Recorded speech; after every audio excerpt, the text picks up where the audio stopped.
Hey, YouTube world. Just wanted to say I'm back. I know it's been a long time coming. You see the name change on my page. Sarad Noor is what I do go by, but I'm also a bail bondsman. The new name of the page is DJ the Bail Bondsman. And the reason I'm changing, because I want to just venture. I don't want to stick strictly to politics. I want to be more well-rounded, which I already am. I keep up with a lot of stuff, but I am a bail bondsman by day, by trade. Politics is my hobby, and so it's so much going on right now with crime, bail reform, and just security. It'll be good to have perspective from a person like me, I believe, because you don't have too many people coming from a bail bonding, private investigator like genre coming on crimes, murders, robberies, like say for instance the YSL case, the Tory Lanez case, because yet I'm not a lawyer, but people will tell you bail bondsmen know a lot about the law because we bail people out for a living. We're almost like life coaches for people that we do bond out. And we got connections with lawyers. We're basically with lawyers every day. And also being a private investigator and process server, I deal with lawyers every day. I'm sitting in the court every day. I actually grew up in the courts since I was like 13 years old because my father was a bail bondsman, you know. And so I got a lot of perspective on a lot of things that go on in the criminal justice system that people don't see. And a lot of times we can give good advice, but not legal advice. Probably the best, other than a paralegal or a lawyer. Only other people that probably give better legal with just opinions on the law. First, definitely lawyer, judges, lawyers, same thing. Then your paralegals, and then probably private investigators, which I am, and a bail bondsman. So we're just gonna touch bases on bail reform today. You've been hearing about bail reform, especially since the 2016 election. Been a big push about bail reform and canceling cash bail and how it's discriminated against, especially poor.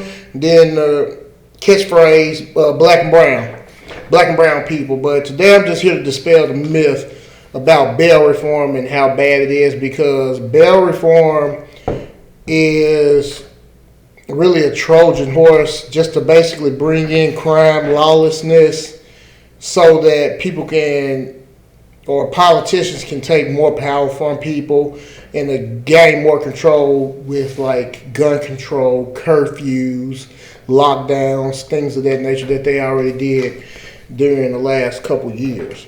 But just to go into it, like I said, I've been around bail bonds since 2013, and the biggest myth that I want to dispel is they show you people like, say it's hypothetical, like Sandra Bland, or the gentleman that was at Rikers Island. Both of them, hey, rest in peace. I hate that happened to both of them, dying in the criminal justice system or in jails in New York and Texas, respectively. But they want to paint the picture that is so many people locked up with small cash bails and small amounts of bail that can't get out, and they're just waiting in there, robbing, losing their jobs, families, and just everything, losing everything from being in jail. And I want to dispel that myth right now, because you can ask, just go talk to any bail bondsman. I've been doing this, I've been bail bondsman since 2015, and mind you, my father was a bail bondsman. I grew up in it since I was 13 years old. So I have a lot of years experience just being around the bail bond system. And when you say, oh yeah, he was 13 years old. Yeah, and I was working in my dad's office on the weekends, after school, and in the summers. I was pretty much my dad's secretary, my brother and I, because my dad used to tell us all the time, well, I'm going to pay the secretaries to be here on the weekends and the summer when I got y'all at home. So I would have to go up here, screen calls, answer calls first, screen calls. If I thought if it was something that was turned out to be materialistic or a good bond, I'll call my dad on it. And I talked to criminals and stuff ever since I was like 13 years old, or people that were in jail for crimes not proven guilty yet. So I've been doing this pretty much all my life. So, but the biggest one they run with, you got just sweet little innocent people that just did something or alleged of a crime, and they get locked up and they just sitting there till their court date, and it could be years and they never get out and their bond's only $500. That is not true. Out of everybody I bonded out, well, I'll tell you right now, you can go down to the roster. I bond here in Arkansas. It's probably less than one. I'll say out of 100%, it's probably 5%. It's less than 5% of people that are in jail on a low bail. Less than 5% now, and probably lower than that are on a low bail. When I say low bail, I'm talking about like $2,500 bond or lower. And people, when you got bond in the bonding system, generally in all states, the bond is 10% of the total amount. So if you got a $5,000 bond, 10% is $500. And every state has a different. And it also varies in every county. Every state has, so like say in Arkansas, every bond is 10% plus $80 that goes to the state in various fees. Like $20 goes to the jail for processing fees. $20 goes to the bonding company for processing fees. That's like for mailing stuff off to the state and just processing fees, because you really do need that money for paperwork and all that. Then $40, that's where the extra goes into the state for, like to the sheriff's fund, to the drug rehab programs, and to the Battered Women's Association, things like that. Every state is different on their little fees, but every bond generally for a general is 10%. So if you got a $5,000 bond in the state of Arkansas, it's $500 to get out, right? And what people don't know is, like I said, it's very few people that are in there on low amounts that can't get it out. That's been in jail for months and years. And I'm going to tell you who those people are. The people that are in jail on a $1,000 bond, which like in Arkansas, if you got a $1,000 bond, you need $180 to get out. The people that are there on those low amount of bonds are people who have multiple FTAs or multiple failure to appears. That means you got a court date, whether you were just written a ticket or citation and supposed to show up to court and you didn't, or you bonded out of jail and didn't go to court. And it's not usually just one, it's multiple ones. That's usually felony or misdemeanor. And so when you get those multiple failure to appears, misdemeanor, felony, people don't want to touch you, because that's the biggest red flag to a bail bondsman. When you got failure to appears, that's the kryptonite to a bail bondsman, because when you don't go to court, that's when you see people like Dog come out. When you don't go to court, you miss court, bail bondsmen have to either go get you themselves or hire bounty hunters, but in the state of Arkansas, we can't technically bounty hunt. We call it recovery, and we have to usually do it ourselves. And we have to go pick you up, because people don't understand. So if you got a $5,000 bond and you bond out, if you don't go to court, we have X amount of days to find you, usually 60, 75, or 90 days to find you and bring you back to the judge per the judge's orders. The judge wants to see you in court. We set a court date for you. We get you out at that 10% discounted rate, but we're telling the judge we're going to make sure that you're in court. If you're not in court, hold on 1 second, I got a bail call. So, just I had to stop. I had a call. I get calls. When you're bail bonds, you get calls 24/7. But anyway, the judge wants you in court. If we don't bring you back to court, we have to pay the total amount of the bond. The total amount of the bond.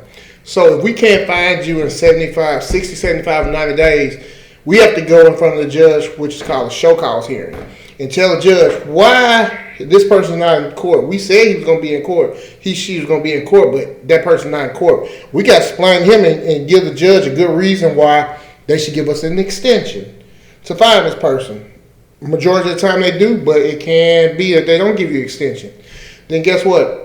The bail bonding company has to pay the state $5,000, the total amount of the bond, for not going to court. That's why when you see somebody get a $100,000 bond or $1 million bond, high celebrity, people put up houses and homes, because if that person doesn't come to court and we can't find that person, if that bond's $100,000, we have to pay the state $100,000 by X amount of days.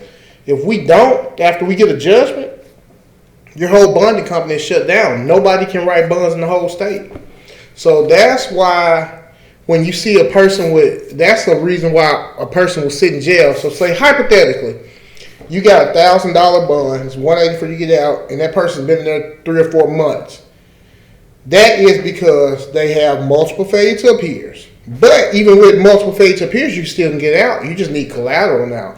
So on a $1,000 bond, and you're in there and it's $180, but you got multiple failure to appears. That means you're high risk. So we were like, hey, put up something for collateral. So like, hey, a car title, or a car, an old car, or $1,000 cash, or if you got a 4-wheeler or something I can hold so that I can hold till you go to court. So hey, I know you messed up in the past, but you want to show good faith that I'm gonna show up this time. Hey, I got a 4-wheeler I can put up that's worth about $3,000 or $4,000, or even $2,000, or even $1,500. An old Honda 4-wheeler. Okay, cool. I'll take that. So in the event that you do miss, I can just go sell that 4-wheeler and get the money to pay off your bond if I can't find you. So that's the main reason people are in jail on low dollar amount bonds. And they can't get out because they missed not one time, not two, it's usually multiple times, and they got a history of not going to court. And if you get a $1,000 bond, remember I said it's 10%, that's $100. So if you're an agent for a company, you usually got a 50-50 split with your company, or it could be 60-40. The company's way, or it could be 70-30 your way, just depending on what splits you got with your company. But the most a company's gonna make, just say if you're the owner of a company, you're gonna make $100. Just say hypothetically that person lives in Dallas, Texas, and he got a $1,000 bond, and you're the owner of the company. You go down and write the bond, you're gonna make $100 a day. If that person takes off and goes to Arizona, you see what I'm saying? And you don't have collateral, your money's gone already. Because if you have to go to Arizona and pick him up, just leaving out the county, just leaving out the state, you're gonna spend $100 in gas.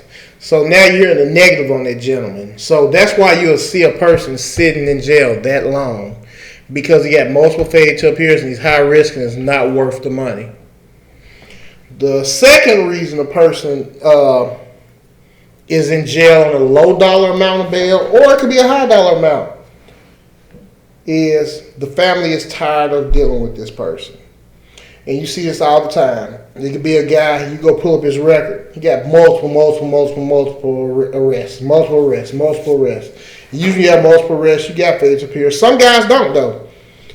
And the family is tired of paying money to get that person out of jail. It's like Johnny won't stop messing up, or Tyrone won't stop messing up. He keeps going to jail for jumping on his girlfriend, getting caught with drugs, getting caught with guns, gets caught DUIs and loitering and all type of crazy stuff. He's been to jail multiple times. And everybody in the family and friends will wash their hands with him because he buns out and goes back to jail and they waste their money, or he buns out and he doesn't pay the people back that bunded him out. So you got guys and girls that sit in jail for a long time. They tell you this sad sob story about, I'm in here on a $1,000 bond and I can't get out. And it's because the family's tired of fooling with you.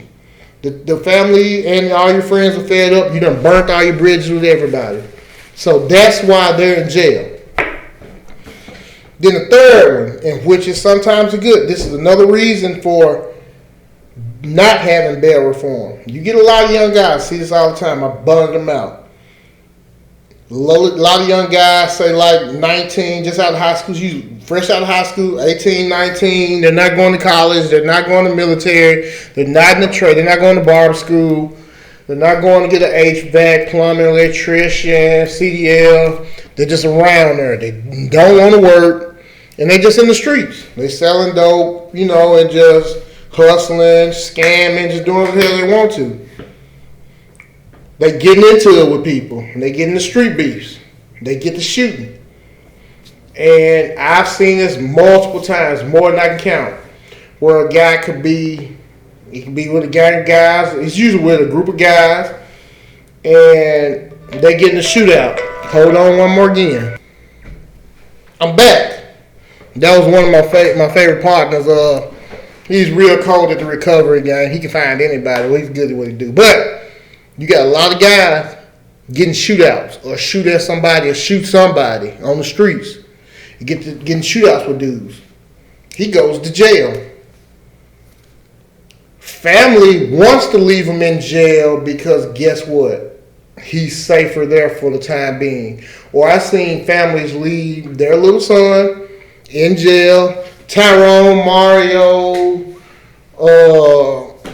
whatever. I'm stereotyping names, but they'll leave them in jail because they're safe in there. Because they know if we bun our son out right now, we already know they trying to slide on them in the young guys' turn. They trying to slide with the sticks on them. Or they don't want them to do more when they get out because they're scared. So they got to be a badass and go try to shoot some more because they're scared. And the family could be game planning. Hey, we gonna send Johnny. He stays here in Arkansas, but we plan on sending Johnny to Arizona with his uncle and them, or his aunt, or his grandma in Kansas. So they have to wait so they can game plan, stack their money up, get his transportation, move all this stuff. So they let him sit in jail till they get him a situation set up in a whole other state so that Johnny can be safe. And I've seen this, and I recommend this for a lot of families. If your young son has been in shootouts in his own hood or his own neighborhood, and he got beef with a lot of his partners, he's more safe in jail because the only thing they can do in there is fight. And 9 times out of 10, they're not fighting in jail because a lot of them, all of them almost about between 5'4" and 5'9", they weigh about between $140 and $170, soaking wet. So they get in jail and they're humble. They're not doing nothing. They're model students in jail. And a lot of times family will keep them in there to be safe. So that's want to dispel the myth of you got all these people just sitting in jail on low amount of bonds, because it's not true. And you don't got to believe me. Go ask other bondsmen in your area. Google or just call them, or if you know some friends, or just ask some bondsmen. They'll tell you the same thing I'm telling you. Watch my video and they'll tell you the same thing I'm telling you. So this myth of people being in jail all on low dollar amount of bonds, it's not happening. It's not true. Yes, you do get a few of them, like Sandra Bland. I think she was in college or something down there in Texas. Her bond, I think it was a $5,000 bond. She needed $500 to get out. And that tell you something about the family.